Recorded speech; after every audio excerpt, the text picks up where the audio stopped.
Chapter 11. Pioneering at Petaluma. Before 1868, Seventh-day Adventists had confined their efforts to the northeastern portion of the United States. In the late 50s, a Mrs. Morehouse accepted the truth in Missouri, and with her family made the 5-month trip by ox team to settle near Pendleton, Oregon. She was the first Seventh-day Adventist west of the Rockies. To Battle Creek she sent frequent appeals for a laborer. Her requests were answered in the review, "Be patient. Laborers may come sometime, but not yet." In the spring of 1859, Merritt G. Kellogg, half-brother of Dr. J. H. Kellogg, left Michigan with a company of gold seekers. After a 5-month trip, he landed in San Francisco and received employment as a carpenter at good wages. About 1864, J. W. Cronkite, a shoemaker, left Michigan for San Francisco via the Isthmus, thinking to support himself by his trade, and by circulation of tracts do some missionary work. These few souls had Sabbath meetings in the home of B. G. St. John, a Baptist friend on Minna Street. Anxious to see the message proclaimed publicly, this company raised $133 in gold and sent it to Battle Creek, accompanied by an earnest request for a minister. During the winter of 1867-68, the Lord gave me a number of dreams about laboring in California. I dreamed of taking a ship in New York and riding down to the Isthmus, then taking another ship to California, and there holding tent meetings. In my dreams that winter, I suppose I took that trip via the Isthmus at least 20 times. About the same time, the mind of D.T. Bordeaux was exercised in a similar manner. He was so certain he would be sent to a distant field that he sold all his household goods and came to Battle Creek with his wife to attend the General Conference in May. Most of the meetings during the latter part of the conference were for the ministers. When it came to the distribution of labor, calls were made from Wisconsin and several other states. Then finally, M. G. Kellogg made a very strong appeal for someone to go to California. The people were amazed, for California then seemed so far off, almost out of the world. Elder White requested the ministers to earnestly seek the Lord for guidance as to which field to occupy. When the report was called for on May 18, all the ministers responded except Elder Bordeaux and me. Elder White then asked, "Has anyone had any impressions of duty about California?" Then I arose and for the first time stated my impressions and dreams about California. Elder White then remarked, "When the Lord sent forth his servants, he sent them 2 by 2. Is there another whose mind has been led to that field?" Then Elder Bordeaux arose and stated his feelings, and that he had come to the meeting with his companion and all his remaining earthly possessions, ready to go where the conference might direct. Elder White then said, "Will Brethren Bordeaux and Loughborough pray over this together and separately, until the day the review goes to press, that they may be sure of the mind of the Lord in this matter?" We most earnestly sought the Lord, and on the morning of May 31, Elder White asked, "Brethren, what is the decision?" Our united reply was, "California or nothing." He at once penned the statement for the review calling for $1,000 to secure a tent and send us to California. The railroad across the plains then lacked 500 miles of completion, so it was necessary to go by water via Central America. We left Battle Creek June 8, spending 2 weeks in New York, purchasing a tent and supplies for the journey. Here also I was united in marriage to Margaret A. Newman, Elder Bordeaux performing the ceremony. A friend in Battle Creek, who had been 3 times through the Isthmus, advised me, "You will be wise to secure your ticket several days before you sail. There is competition between the American line and the Pacific Mail. Go to New York the day after the mail line ship has sailed and get the American figures first. With these figures, go to the mail line and they will give you much lower rates." We followed his advice and were able to secure a good room in the center of the ship for $467.50 for the 5 of us, just $212.50 less than what we would have paid had our friend not advised us. As we boarded the boat, Elder Bordeaux's $5 hat got knocked into the water, which he fretted about every day until we reached Panama. Leaving New York June 24, we arrived at Aspinwall July 3 at 9 a.m. At 11, we were on our way to Panama by rail and arrived at 3 p.m. and were taken by tugboat to the steamer anchored 1 mile offshore.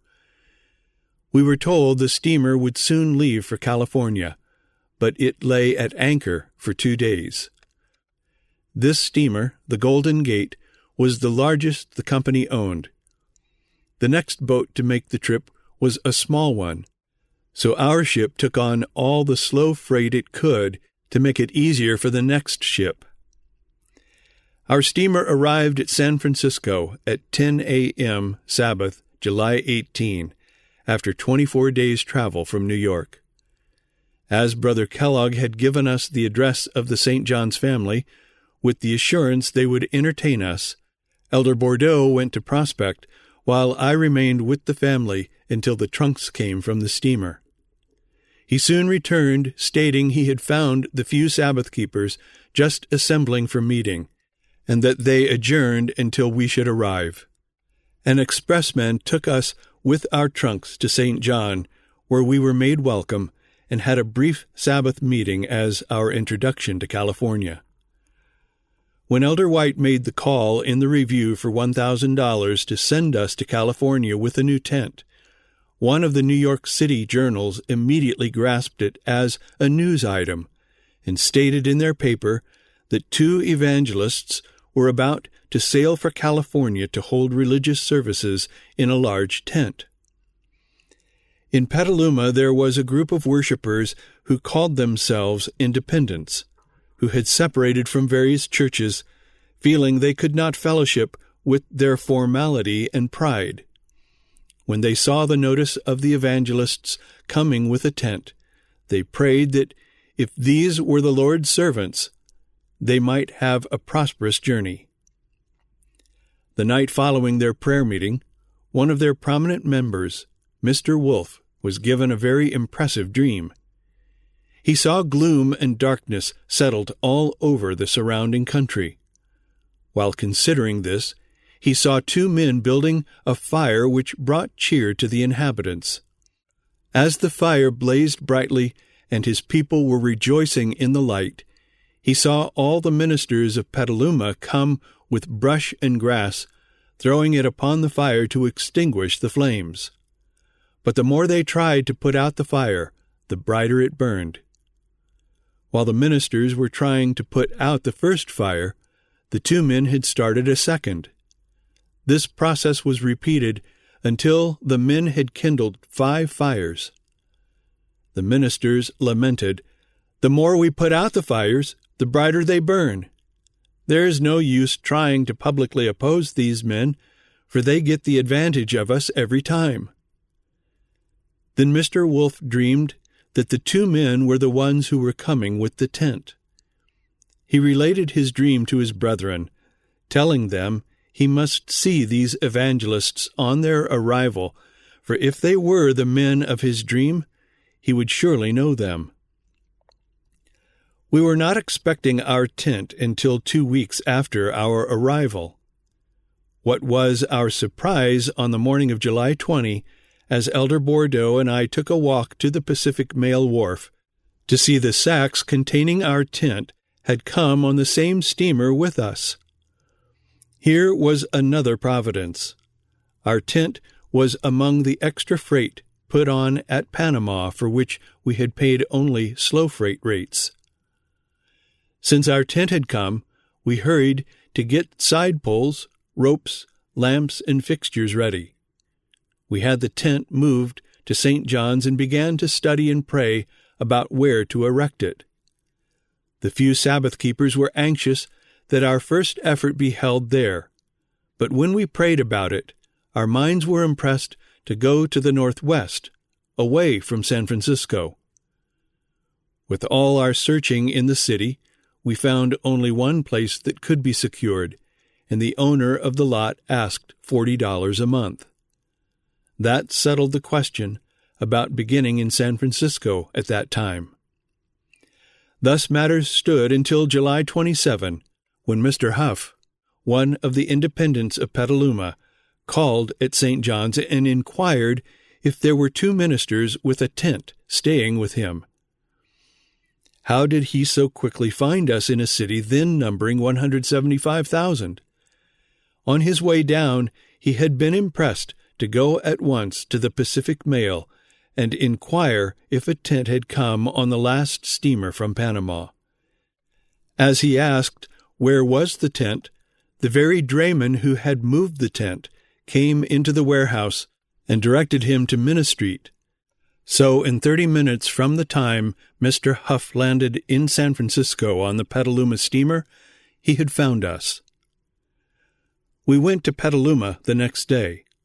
On our arrival, Mr. Huff met us and said, "You will stay at my house tonight, but it is arranged for you to take dinner at Mr. Wolfe's."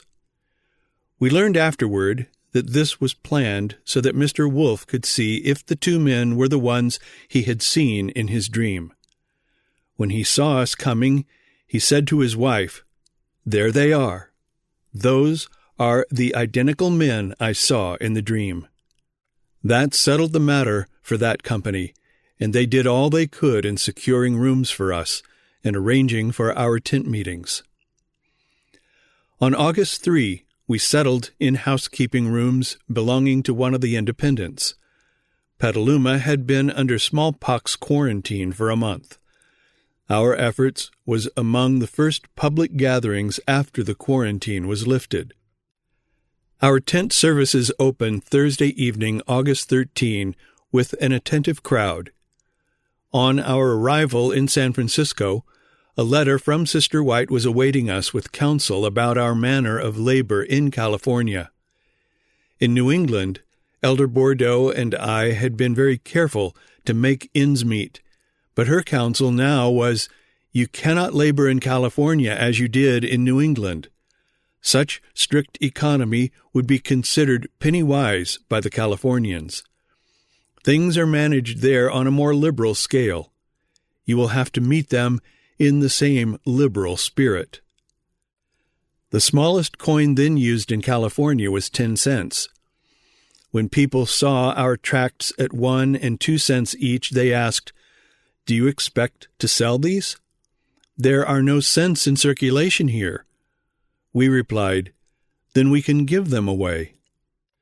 We had packages of various pamphlets totaling 500 pages, which we priced at 50 cents each. Handing us $1, one man said, $1 is cheap enough." Others followed his example, and within a few minutes our stand was completely cleared of tracts. Before the meetings closed, we had sold our 4th shipment of books from Elder White, who commented, "You are selling more books there than all our tent companies east of the Rockies." Our meetings in Petaluma closed on Sunday night, October 18. Although there was opposition from the ministers of the town, and even Mr. Wolfe turned against us, 20 persons accepted the truth. At the close of one of the services, 3 men from Windsor, 25 miles north, urged us to hold our next series there. So on November 4, we began in a free meeting house in their little country village. Although the opposition we met in Petaluma followed us here, about a dozen accepted the message, among them Dr. Crushbaum and Madame Perrot, a French lady graduate from a medical college in Geneva. It was while Abram LaRue, our first missionary to China, was chopping wood for one of our Windsor brethren that he read our publications, attended meetings, and was baptized.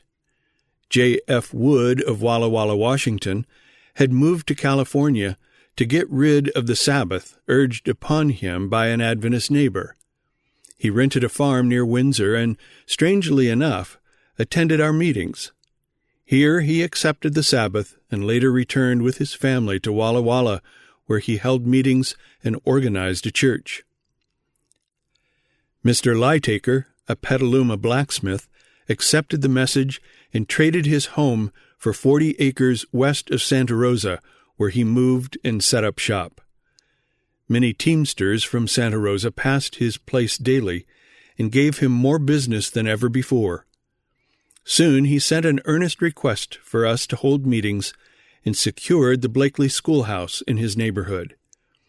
Because this small building could not accommodate the increasing audience, we moved to a larger schoolhouse at Piner for March and April meetings.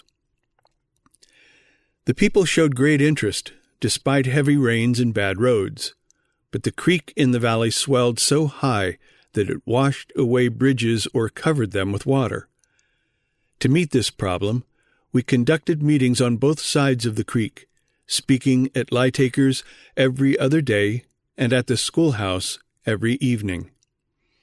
We baptized 11, and the same day voted a temporary conference organization with Elder Bordeaux as president, Robert Morton as secretary, and myself as treasurer. One of the brethren then came forward and laid a $5 gold piece on the desk, saying, "What is the use of having a treasurer unless you have money in the treasury?" While we were at Piner, an evangelist was conducting a revival in a popular church of Santa Rosa. When he learned that some of his members attended our meetings, he came out and challenged us to a 2-day debate, which we accepted. Such an immense crowd responded, we held it in Mr. Pugh's barn nearby. The Sonoma Democrat reported, everything that ran on wheels went out to the second day of the debate. Recognizing the weakness of his own arguments against the Sabbath, the evangelist declared, "Well, I can beat the elder in hollering if in no other way." After the debate closed, I went into Santa Rosa and found the town all astir. One man commented about the debate, "I never saw such a thing. It's like the handle of a jug, all on one side," referring to the Sabbath side of the question. Doctors, merchants, and even the town dentist hailed me on the street and asked, "Aren't you going to pitch your tent here and make your next effort in this city?" One doctor went with me and secured a lot on which to erect a tent, then found rooms for us. Lumber for seats and everything else for the tent was furnished without cost. The editor of the Democrat said, "Elder, my paper is open for you to say anything you wish about your meetings." So we decided to erect our tent here and come in on the full tide. Feeling that we had reached a turning point where we would see more rapid progress in our work, Elder Bordeaux and I had an earnest season of prayer, and that night the Lord gave me an impressive dream. I dreamed that after we had ascended a mountain and were starting down the other side, we were faced with an abrupt rise of rocks 50 feet high and no apparent way around. Then a man appeared and told us to begin the ascent, and a pathway to the right would soon appear. We followed his directions only to find a perpendicular wall to our left and a deep chasm to our right. A misty cloud covered our path 50 feet ahead, but as we advanced, the cloud moved away. Down in the valley we saw a vast company of people boarding long trains of cars. On 3 sets of tracks, trains extended as far as the eye could see. It was interpreted to us that the resurrection had occurred. I saw Elder and Mrs. White stepping from one car to another and greeting the resurrected saints. As our train swung around, Elder White exclaimed, "Here comes the California train. We are all going to the city." At this I awoke, thrilled with the thought that this dream was a token of victory in California. On April 22, 1869, we began a 6-week series of tent meetings at Santa Rosa, which was well attended. When we presented the Bible doctrine of spiritual gifts, the pastor of the largest church in the city told his people, "The gifts were given only until the Christian church was established." But soon a miracle of healing occurred that upset his theory and brought even more people to our tent. On April 20, Sister Skinner of the Pioneer District became seriously ill and called for Sister Parrott, M.D., to give her medical care. By May 10, Mrs. Skinner was so much better, Dr. Parrott felt she could leave and planned to spend a few days at our meeting before returning to her home in Windsor. That evening a horse was readied with side saddle for her to ride to our house. Mrs. Skinner's son Oliver planned to come on another horse and take it back. The horse Dr. Parrott was to ride was used to ladies and was considered perfectly gentle and safe, but for some unknown reason, when she mounted him, he began to rear and pitch furiously, not only throwing her off, but falling upon her in such a way that the saddle struck across her arms and chest with such force as to bend the horn out straight. When her friends picked her up and carried her to the house, they feared she was dead.